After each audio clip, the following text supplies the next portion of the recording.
ಸಚಿವ ಜಮೀರ್ ಅಹಮದ್ ಖಾನ್ ಅವರ ಆಪ್ತ ವಲಯದಲ್ಲಿರುವವರಿಗೆ ಈಗ ಅಕ್ರಮ ಆಸ್ತಿ ಗಳಿಕೆಯ ಕೇಸ್ ಇದೆ.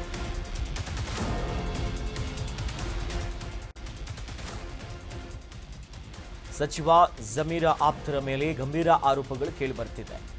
ಜಮೀರ್ ಪಿಎ ಮನೆ ಮೇಲೂ ಲೋಕಾಯುಕ್ತ ದಾಳಿ ನಡೆಸಿದ್ದಾರೆ. ಬೆಂಗಳೂರಿನ ಹಲಸೂರು ಮನೆ ಸೇರಿ 10 ಕಡೆ ರೇಡ್ ಮಾಡಲಾಗಿದೆ. ಕೊಡಗಿನ ಮನೆ ಹಾಗೂ ರೆಸಾರ್ಟ್ಗಳ ಮೇಲೂ ಕೂಡ ದಾಳಿ ನಡೆಸಿದ್ದಾರೆ. ಲೋಕ ಅಧಿಕಾರಿಗಳಿಂದ ದಾಖಲೆಗಳಿಂದ ಪರಿಶೀಲನೆ ಮಾಡುವ ಕೆಲಸಗಳಾಗಿದೆ. ಲೋಕ ಎಸ್ಪಿ ಶಿವಪ್ರಕಾಶ್ ನೇತೃತ್ವದಲ್ಲಿ ಈ ಶೋಧ ಕಾರ್ಯಗಳು ಸಾಗಿದೆ. ಸಚಿವ ಜಮೀರ್ ಪಿಎ ಸರ್ದಾರ್ ಸರ್ಫರಾಜ್ ಖಾನ್ ಅನ್ನೋದಾಗ ಆತನ ಹೆಸರು.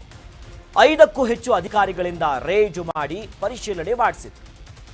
ಜಮೀರ್ ಸೆಕ್ರೆಟರಿ ಮನೆ ಮೇಲೂ ಕೂಡ ಲೋಕಾಯುಕ್ತ ರೇಡ್ ನಡೆಸಿದೆ.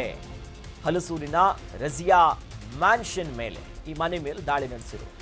3 ಕಾರುಗಳಲ್ಲಿ ಲೋಕ ಅಧಿಕಾರಿಗಳು ಎಂಟ್ರಿ ಕೊಟ್ಟು ತನಿಖೆ ನಡೆಸುತ್ತಾರೆ. ಸಚಿವ ಜಮೀರ್ ಅಹಮದ್ ಖಾನ್ ಅವರ ಪರಮಾತ್ಮ ಅವರ ಪಿಎ ಮನೆ ಮೇಲೆ ಲೋಕಾಯುಕ್ತ ಅಧಿಕಾರಿಗಳು ರೇಡ್ ನಡೆಸಿರೋದು ನಾವು ದೃಶ್ಯದಲ್ಲಿ ಗಮನಿಸ್ತಾ ಇದ್ದೀವಿ. ನೋಡಿ, ಒಂದು ಈ ಪಿಎ ಏನಿದ್ದಾರಲ್ಲ ಸರ್ಫರಾಜ್, ಬಹಳ ಪರಮಾಪ್ತ ವಲಯದಲ್ಲಿ ಗುರುತಿಸಿಕೊಂಡಿದ್ದಾರೆ. ಪಿಎ ಕೂಡ ಹೌದು. ಅವ್ರ ಮನೆಗೀಗ ನೋಡಿ ಅಧಿಕಾರಿಗಳ ಎಂಟ್ರಿ ಕೊಟ್ಟು ಒಂದು ಬೆಂಗಳೂರಿನ ಹಲಸೂರು ಮನೆ ಸೇರಿ 10 ಕಡೆ ರೇಡ್ ಮಾಡಿದ್ರು. ಕೊಡಗಿನ ಮನೆ, ರೆಸಾರ್ಟ್ಗಳ ಮೇಲೂ ಕೂಡ ಅವರಿಗೆ ಎಲ್ಲೆಲ್ಲ ಅವ್ರಿಗೆ ಸಂಬಂಧಪಟ್ಟಿತ್ತಲ್ಲ ಅದೆಲ್ಲ ಕಡೆ ಹೋಗಿ ಕೂಡ ರೇಡ್ ಮಾಡಿ ಪರಿಶೀಲನೆ ನಡೆಸಿ ಕೆಲ ಲೆಕ್ಕಪತ್ರಗಳನ್ನು ಪರಿಶೀಲನೆ ಮಾಡ್ತಾರೆ. ಈ ನೇತೃತ್ವವನ್ನು ವಹಿಸಿಕೊಂಡಿದ್ದು ಲೋಕ ಎಸ್ಪಿ ಆಗಿರುವಂಥ ಶಿವಪ್ರಕಾಶ್ ಅವರು. ಇವರ ನೇತೃತ್ವದಲ್ಲಿ ಸಾಕ್ತು.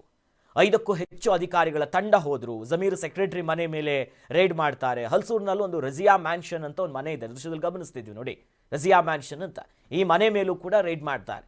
ಹೋಗಿ ದಾಖಲೆಗಳು ಅಥವಾ ಆದಾಯಕ್ಕಿಂತ ಹೆಚ್ಚಿನ ಗಳಿಕೆಗಳಿದ್ರೆ ಅದಕ್ಕೆ ಸಂಬಂಧಪಟ್ಟಂಥ ಪೂರಕ ದಾಖಲೆಗಳು ಕೊಡಬೇಕು.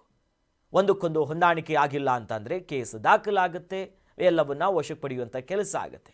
3 ಕಾರುಗಳಲ್ಲಿ ಬಂದು ದಿಢೀರ್ ಶಾಕ್ ಕೊಟ್ಟಿದ್ದಾರೆ.